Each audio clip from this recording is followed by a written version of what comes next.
Digital kassa Кыргыз Республикасы долбоору өлкө үчүн артыкчылыктуу мааниге ээ. Министрлер кабинети долбоорго ылайык аткарыла турган ишти күчтөндүрүү боюнча бир нече ирет тапшырмаларды берген. Долбоорду ишке ашыруу жумуштары 2018-жылы башталгандыгына карабастан, санариптик өнүктүрүү министрлиги тарабынан долбоордун 4 компонентинин бири дагы ишке ашырылган эмес. Буга катар Дүйнөлүк банк тарабынан долбоор боюнча жыйынтык жок болуп жаткандыгы тууралуу бир нече ирет белгиленген. Долбоорду реструктуризациялоо жөнүндө жүргүзүлгөн талкуулардын жана кеңешмелердин жыйынтыгы менен Дүйнөлүк банк долбоордун учурдагы каржылоосун токтотуп, башка жаңы долбоорду баштоого даярдык көрүүнү сунуштады.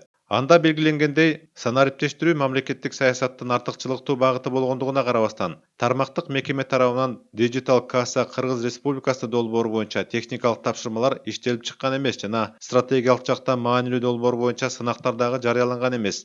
Дүйнөлүк банктын кайрылуусун, ошондой эле 3 жыл аралыгындагы долбоорду ишке ашырууга байланышкан шалаак ишти эске алуу менен, Министрлер кабинетинин төрагасы Дүйнөлүк банк менен сүйлөшүүлөрдү жүргүзүп, Digital касса Кыргыз Республикасы долбоорун мындан ары ишке ашыруу боюнча конкреттүү чечимдер иштеп чыгуу тууралуу тийиштүү тапшырмаларды берген. Өз кезегинде Дүйнөлүк банк Кыргызстанды санариптик өнүктүрүүдө мындан ары колдоого умтулаарын белгилеп, учурда Министрлер кабинети жана Дүйнөлүк банк санариптик модернизациялоонун жаңы долбоорун иштеп чыгуу мүмкүнчүлүгүн кароодо деп билдирди.